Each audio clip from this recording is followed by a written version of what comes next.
नमस्कार, प्रभा साक्षी देख रहे हैं आप। आपके साथ मैं हूं अंकित सिंह। कार्यक्रम है चाय पर समीक्षा और हमेशा की तरह इस कार्यक्रम में मौजूद हैं प्रभा साक्षी के संपादक नीरज कुमार दुबे जी। सर, आपका बहुत स्वागत है। धन्यवाद अंकित जी। और अपने इस कार्यक्रम की शुरुआत करते हैं और चर्चा जो हम सबसे पहले करते हैं वो ये है कि जो नया संसद भवन है उसको लेकर इस तरह की राजनीति अभी भी जारी है। आज ही अगर मल्लिकार्जुन खड़गे का बयान सुनिए तो कहा गया कि राष्ट्रपति द्रौपदी मुर्मू, चूंकि वो एक पिछड़ा समुदाय से आती है इसलिए उन्हें उद्घाटन में नहीं बुलाया गया। संसद सत्र जो विशेष आयोजित किया गया था उससे भी दूर रखा गया। कांग्रेस की ओर से इसे मोदी मल्टीप्लेक्स कहा जा रहा है।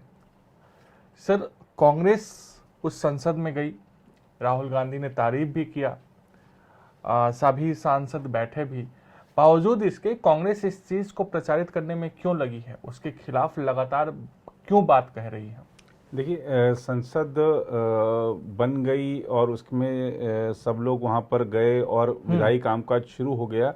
उसके बाद ही ये विरोध शुरू हुआ, ऐसा नहीं है। जब नए संसद भवन का शिलान्यास किया जा रहा था, योजना बनाई गई और योजना दिखी कांग्रेस को कि ये तो मोदी सरकार योजना लाने जा रही है, नया संसद भवन बनाने जा रही है, उस दिन से इनका विरोध है। और आपने देखा कि किस तरीके से चाहे सेंट्रल विस्टा परियोजना के तहत जो विभिन्न काम हैं उनकी राह में रोड़े अटकाने के लिए तमाम अदालतों में याचिकाएं डाली गई, तमाम तरह के हथकंडे अपनाए गए, लेकिन माननीय अदालतों ने हमेशा जो अड़चन थी उसको दूर किया। और आज नया संसद भवन आप देखिए रिकॉर्ड समय में बना है। कितनी भव्यता है, कितनी उसकी दिव्यता है।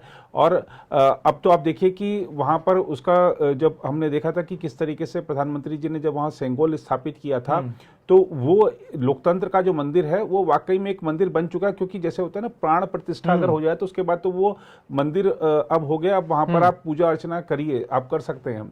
तो ऐसे ही वहाँ पे सेंगोल स्थापित हो गया है, विधायी कामकाज शुरू हो गया, मतलब कि उसके अंदर जो लोकतंत्र की प्राण प्रतिष्ठा हो चुकी है। तब जब लोकतंत्र की प्राण प्रतिष्ठा हो चुकी है, उसके बाद आप कह रहे हैं कि एसी नहीं काम कर रहा है, सीट कंफर्टेबल नहीं है। आप अपनी सुविधा के लिए आए हैं या बाकी जो जनता के काम है, जनहित के काम है, देश की सेवा के लिए आए हैं, ये आप पहले देखिए। और दूसरा आप देखिए कि ये जो कांग्रेस के नेता, मैं प्रमोद तिवारी जी का बयान सुन रहा था, वो कह रहे हैं कि एसी नहीं काम ठीक से कर रहा था, सफोकेशन हो गई थी, सीट ठीक से नहीं है, वो टेबल छोटी है, पूरा लिख नहीं पाते हैं। ये देखिए कि ये जो भी कुछ वहाँ पर बना है सारे इंटरनेशनल स्टैंडर्ड्स हैं, उनको ध्यान में रखते हुए बनाया गया है। और उसका जो विदेशी जो मानक हैं उसमें आप देखिए उसको ध्यान में रखते हुए भारतीयकरण किया गया है और भारतीयता उसमें झलक रही है। भारतीय संस्कृति और भारतीय इतिहास, भारतीय सभ्यता की झलक है। और भारतीयों ने बनाया है, जो ये मेक इन इंडिया का सबसे बड़ा उदाहरण है वो। तो आप देखिए कि आप लेकिन अब कह सकते हैं कि जो औपनिवेशिकता की जो मानसिकता थी उससे अब तक बहुत सारे लोग बाहर नहीं निकल पाए हैं। जयराम रमेश कह रहे हैं कि वो दोनों के बीच में जो तारतम्य था दोनों सदनों के बीच में, वो नज़र नहीं आ रहा है। नज़र आएगा जब भी कुछ नई चीज़ में आप अपनाते हैं। आप भी अगर नए घर में जाते हैं तो थोड़ा सा आपको पुराने की याद आती है, और पुराने की याद आना स्वाभाविक है। पुराने को हमारा जो वो था उसको दरकिनार नहीं किया गया है। वो भी एक हमारे लोकतंत्र का, हमारे संविधान, क्योंकि वहाँ पर आप देखिए कि उसकी रचना हुई तो उसका एक महत्व है भारत के हर नागरिक के जीवन में। तो उसको आप कोई नकार नहीं रहा है, उसकी मर्यादा है, उसकी गरिमा है, वो उसका जो महत्व है बरकरार है। लेकिन जो जीवन है उसमें बदलाव एक स्वाभाविक चीज़ है, और जो नहीं बदलता वो उसको समय बदल देता है। तो देखिए ये बहुत दिनों से एक और ख़ासतौर पे जब मीरा कुमार थी लोकसभा अध्यक्ष, तब उन्होंने कहा था कि नया संसद भवन की ज़रूरत है। और अब हम जब अब जैसे कि अब जनगणना होगी, उसके बाद नया परिसीमन होगा, तो हमारे को जाहिर सी बात है कि उसमें सीटों की संख्या भी बढ़ेगी। तो अभी ही जब सेंट्रल हॉल में जब दोनों सदनों के जब हमारे सांसद बैठते थे तभी बड़ी मुश्किल होती थी। तो इसमें बहुत सारी चीज़ों का ख्याल रखा गया है। नई संसद में अत्याधुनिक सुविधाएं हैं। अब अगर उसको कोई पचा नहीं पा रहा है या किसी को ये लग रहा है कि इतना शानदार काम कैसे हो गया, तो अब उसकी आलोचना के लिए कुछ नहीं है, तो मैं कुछ और निकाल के के ले आऊं, ये बड़ी गलत चीज़ है। और ख़ास तौर पर जो भी निर्वाचित जनप्रतिनिधि हैं या मनोनीत जनप्रतिनिधि हैं, उनको जनहित को प्राथमिकता देनी चाहिए। सुविधाएं अगर नहीं है, कुछ दिक्कत है, तो आप जो भी सभापति हैं या जो वहाँ पर सक्षम प्राधिकारी हैं, आप उनको बताइए, आपकी समस्या दूर होगी। ऐसा तो देखिए, ये जो भी कोई चीज़ नई चीज़ बनती है तो उसमें हमेशा आता है कि कुछ ना कुछ कमियां आती हैं सामने, लेकिन कमियां दूर होंगी। और कमियां दूर करने कोई बाहर से नहीं आएगा, कमियां आपको हमको मिलकर ही दूर करनी है, भारतीयों को ही दूर करनी है। तो कमियां आप बताइए, आलोचना मत करिए। और जब उसमें लोकतंत्र की प्राण प्रतिष्ठा हो चुकी है तो ये अगर आप उसकी आलोचना करेंगे तो ये ठीक नहीं लगता है। बिल्कुल। और आप वहाँ अपनी कमी बताने नहीं, उन लोगों की कमी का मुद्दा उठाने गए हैं जिन्होंने आपको वोट दिया है या जिन्होंने आपको बड़ी उम्मीदों से लोकतंत्र के मंदिर में पहुंचाया। और एसी आपका नहीं चल रहा है, तो इसकी चिंता करने के बजाय यदि आप ये चिंता कर लें कि जो हमारे कितने गांव में अभी तक बिजली नहीं पहुंची है और हमारे कितने शहरों में या कितने कस्बों में कितने घंटे बिजली कटौती हो रही है, तो उन लोगों का क्या हाल होता होगा, जरा इसकी चिंता कर लीजिए। बिल्कुल। सर, अब अगले मुद्दे की ओर बढ़ते हैं। देश महिला सशक्तिकरण की ओर ऐतिहासिक रूप से आगे बढ़ा है और जो नारी शक्ति वंदन विधेयक है वो लोकसभा और राज्यसभा में मंजूरी उसको भी मिल गया है। कुछ दिन में राष्ट्रपति से भी मंजूरी मिल जाएगा। उसके बाद बाकी जो प्रक्रियाएं हैं उसका भी पालन किया जाएगा। लेकिन सर, ओबीसी का मुद्दा, आरक्षण में आरक्षण, ये ऐसे मुद्दे हैं जिसको लेकर विपक्ष लगातार सवाल उठा रहा है। दावा किया जा रहा है कि इसको लागू करने में 10 साल का वक्त लग सकता है या पता नहीं कब आएगा। तो सर, विपक्ष क्या खामियां बताने की कोशिश, समर्थन तो उसने कर दिया क्योंकि मजबूरी थी, महिला वोट हासिल करना था जी। लेकिन अब खामियां बताकर सरकार की आलोचना करना ही एकमात्र उद्देश्य है या फिर वाकई में आरक्षण के भीतर आरक्षण होना चाहिए?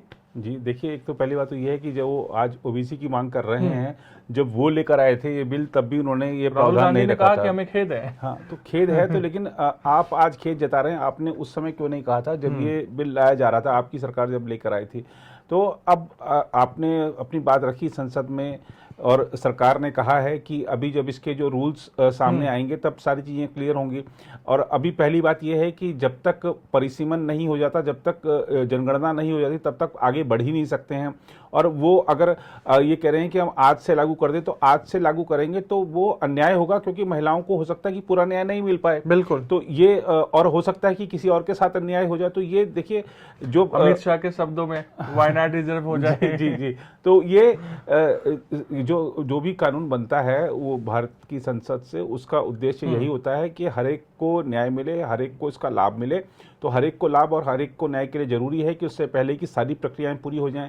जो कह रहे हैं कि आज ही लागू होना चाहिए, उन्होंने क्यों नहीं यही काम अपने शासनकाल में किया था कि ठीक है, सभी पार्टियों को हमने इकट्ठा कर लिया और हमने ये जो विधेयक था उसको पारित करा दिया। और हम 33% आरक्षण देकर भी, मैं तो कहता हूँ 33% क्यों, जब हम आधी आबादी कहते हैं तो उनको 50% देना चाहिए। 33 देकर भी हम उनको ये दिखा रहे हैं कि अभी आप थोड़ा पीछे हो, अभी इसको पूर्ण महिला सशक्तिकरण नहीं कहा जा सकता। तो आपको डिमांड ओबीसी की नहीं, आपको 50% की करनी चाहिए।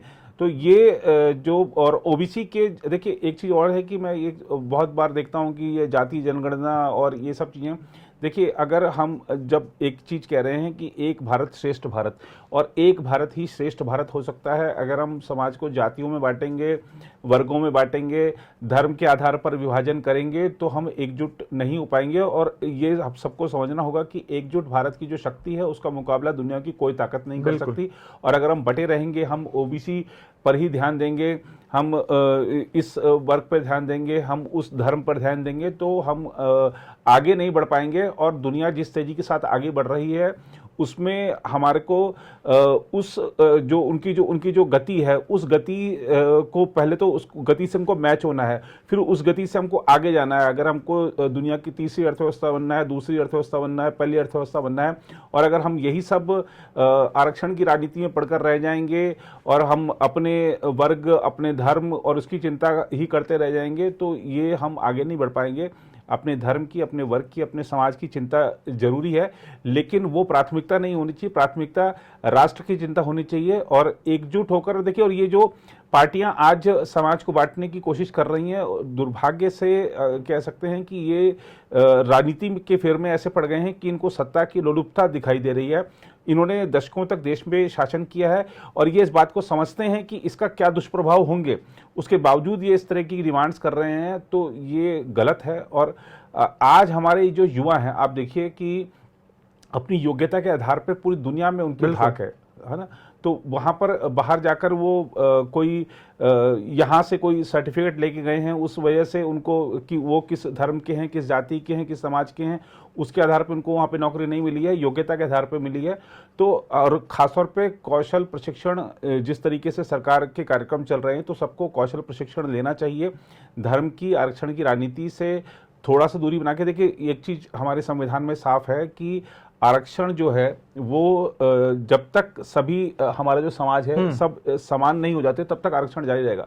तो आरक्षण तो जारी है, आरक्षण में कहीं कोई सवाल ही नहीं है। लेकिन जो लोग कह रहे हैं कि जातीय जनगणना कराइए, आप जातीय जनगणना की जरूरत नहीं है। जब जनगणना होगी तो उसके बाद अपने आप ही आंकड़े सामने आ जाएंगे। और जब आंकड़े एक चीज सर, अब मैं यहाँ पे 2024 के लिहाज से ऐड करना चाहता हूँ, क्या कांग्रेस ने एक ट्रम्प कार्ड बना लिया है जातीय जनगणना?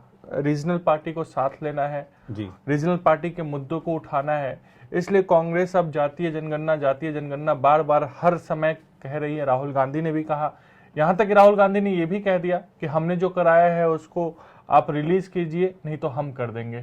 तो कांग्रेस किस एजेंडे के तहत 2024 के लिए बढ़ रही है? देखिए, कांग्रेस को एजेंडा अभी क्या है कि उनके समक्ष अगर आप देखेंगे, उनकी तैयारियों को देखेंगे तो वो ठीक है, गठबंधन बना लिया है, लेकिन सीटों का बंटवारा नहीं हुआ है। कांग्रेस को लगता है कि अगर हम आगे नहीं बढ़ पा रहे तो हम दूसरे का खेल खराब कर दें। हम ये जो समाज है अगर उनके साथ एकजुट हो गया है तो हम कैसे उनके दिमाग में कुछ इस तरीके की जातीय भावना भर दें, कुछ इस तरीके की भावना भर दें कि वो वहाँ से इधर हो जाए। अब आप देखिए कि सनातन धर्म के विरोध में जो लोग बयान दे रहे हैं, ऐसे नेताओं की जो श्रृंखला है, जो सूची है, लगातार बढ़ रही है। वो चाहते हैं कि उनको ये बात पता है कि अभी नवंबर, दिसंबर या जनवरी में एक माहौल बनेगा जब राम मंदिर का उद्घाटन हो रहा होगा, तब तो उसके साथ पूरा देश जोड़ने की कोशिश आरएसएस की तरफ से की जा रही है। तो उस कोशिश में किस तरह से सेंध लगे, उस अभियान से बहुत सारे लोग ना जुड़ें, और अगर जुड़ें भी तो खाली उत्तर जुड़ जाए, दक्षिण ना जुड़े। तो ऐसे बहुत तरह की तमाम साजिशें चल रही हैं, तमाम रणनीतियां बन रही हैं, तो उसमें काम हो रहा है। और हम देखेंगे कि जैसे जैसे चुनाव करीब आएगा ये सब चीज़ें बढ़ेंगी, क्योंकि जो लोग सत्ता से 10 साल से दूर हैं वो उनका अब धैर्य जवाब दे रहा है। बिल्कुल। और एक सामूहिक रैली की भी बात हुई थी, लेकिन उसको भी तो कमलनाथ ने ही मना किया कि नहीं, मुझे भोपाल में आप कहीं कीजिए, भोपाल में मुझे नहीं कराना है क्योंकि वहां चुनाव है। खैर, अगले टॉपिक की ओर बढ़ते हैं और 2024 से ही जुड़ा यह मुद्दा है सर, जेडीएस और भाजपा एक साथ। कर्नाटक की राजनीति में इस चुनाव के बाद, जो अभी चुनाव संपन्न हुए हैं, विधानसभा चुनाव, उस चुनाव के बाद क्या बदला कि पुराने जो सिकवे गिले थे उसको भूलकर दोनों दल एक साथ आए। सबको पता है किस तरीके से कुमारस्वामी की अपनी महत्वाकांक्षा है, बावजूद इसके दोनों दल एक साथ आए हैं। इसके बाद कर्नाटक के जिस तरीके से कावेरी मुद्दे पे हम देख रहे हैं कि तमिलनाडु के साथ वहां पे अनबन है और भाजपा विरोध प्रदर्शन, कर्नाटक की राजनीति में क्या कुछ दिखेगा? देखिए, कर्नाटक के जो विधानसभा चुनाव के परिणाम थे, हमने देखा कि कांग्रेस ने 136 सीटें लाकर इतिहास रच दिया वहां पर, और उन 136 विधानसभा सीटों के आधार पर कर्नाटक की 21 सीटों पर कांग्रेस भारी दिख रही है। तो अब ये 21 सीटें लोकसभा की अगर कांग्रेस उसमें भारी दिख रही है तो बहुत बड़ी बात है। तो बीजेपी का चिंतित होना स्वाभाविक है। और बीजेपी ने जब जेडीएस को अपने साथ लेने की बात कही है तो ये दिखाता है कि बीजेपी को चिंता है कि कहीं कर्नाटक में नुकसान ना हो जाए लोकसभा चुनाव में। वैसे अगर हम देखें तो लोकसभा और विधानसभा चुनाव के मुद्दे भी अलग होते हैं, नेतृत्व भी अलग होता है। तो जरूरी नहीं कि जो विधानसभा में लोगों ने जिस आधार पर वोट दिया है लोकसभा में भी उसी आधार पर देंगे। दोनों के मुद्दे अलग होते हैं, नेतृत्व अलग होता है। अब अगर हम देखें जेडीएस और बीजेपी के साथ में आने से खास तौर पर बीजेपी को उस क्षेत्र में मजबूती मिली है जहां पर मुख्यमंत्री सिद्धारमैया का जो एरिया है, क्योंकि जो जेडीएस है उसका मैसूरू और उसके आसपास के इलाकों में काफी प्रभाव है।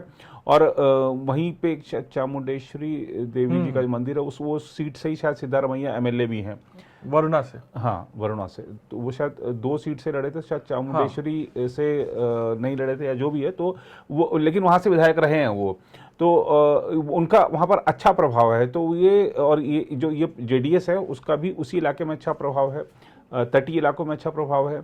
और जेडीएस के पास भी वोट्स हैं। अब आप देखिए कि जेडीएस को भी जरूरत थी, क्योंकि हमने देखा था पिछली बार कुमारस्वामी का जो पुत्र थे वो लोकसभा चुनाव में हार गए थे, और हराया किसने था? बीजेपी समर्थित निर्दलीय उम्मीदवार सुमलता ने। और वो सीट ऐसी थी कि प्रतिष्ठा की सीट थी। देवगौड़ा जी ने वहां पे प्रचार किया था, कुमारस्वामी ने वहां पर पूरा जी जान लगा दिया था।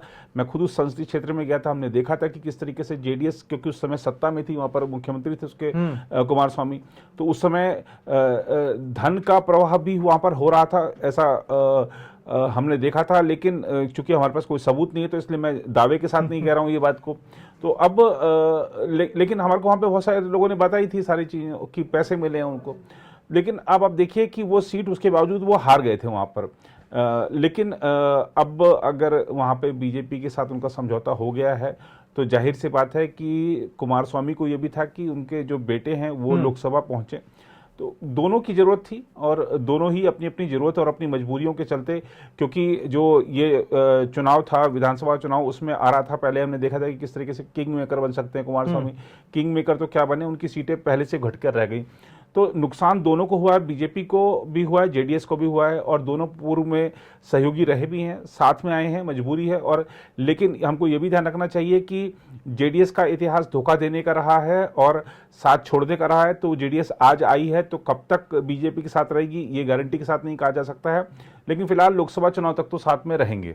बिल्कुल, अब देखना दिलचस्प होगा कि आगे किस तरीके की राजनीति होती है, क्योंकि अब अक्टूबर के पहले सप्ताह से शायद 5 राज्यों में जो चुनाव होने हैं उसकी तारीखों का ऐलान हो जाए, उसके बाद फिर लोकसभा चुनाव के लिए जो बिगुल है वो बजेगा। तो अब राजनीति खूब देखने को मिलेगी जी। और इसमें मैं एक जेडीएस की एक और बात जोड़ना चाहूंगा कि हमने देखा कि जब वो एनडीए में शामिल हो रहे थे, उस समय गोवा के मुख्यमंत्री थे येदियुरप्पा, वहां पर नहीं थे। बिल्कुल। और येदियुरप्पा को ही कुमारस्वामी ने धोखा दिया था, क्योंकि जब बीजेपी और जेडीएस का गठबंधन हुआ था बारी बारी से सरकार चलाने का, कुमारस्वामी ने अपना टर्म पूरा कर लिया था, येदियुरप्पा की बारी आई तो सरकार से समर्थन वापस ले लिया था। लेकिन येदियुरप्पा ने ऐलान किया था कि दोनों का गठबंधन हो चुका है। जी जी। तो अब वो येदियुरप्पा से वो कहलवाया गया था या उन्होंने खुद कहा था, लेकिन जब वो एनडीए में शामिल हो रहे थे उस समय येदियुरप्पा वहां पर नहीं थे। येदियुरप्पा के अंदर एक दर्द तो होगा ही, राजनीति का दर्द बहुत बड़ा हो जाता है जी। और येदियुरप्पा की कुर्सी दोबारा से छीनकर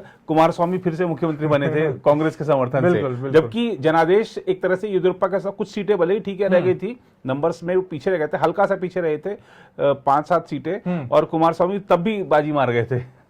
बिल्कुल। और ये भी हो रही थी कि बातचीत पर्दे के पीछे चल रही थी, बावजूद इसके कुमारस्वामी ने कांग्रेस का समर्थन हासिल किया था जी। तो फिलहाल आज के लिए इतना ही, अगले सप्ताह आपसे फिर मुलाकात होगी। तब तक मुझे यानी अंकित सिंह और प्रभा साक्षी के संपादक नीरज कुमार दुबे को दीजिए इजाजत। नमस्कार। अगर आप भी लेना चाहते हैं देश दुनिया की तमाम जानकारी, तो आज ही सब्सक्राइब करें हमारे चैनल को। साथ ही नीचे दिए बेल आइकन को जरूर दबाएं ताकि हर अपडेट आप तक पहुंच सके।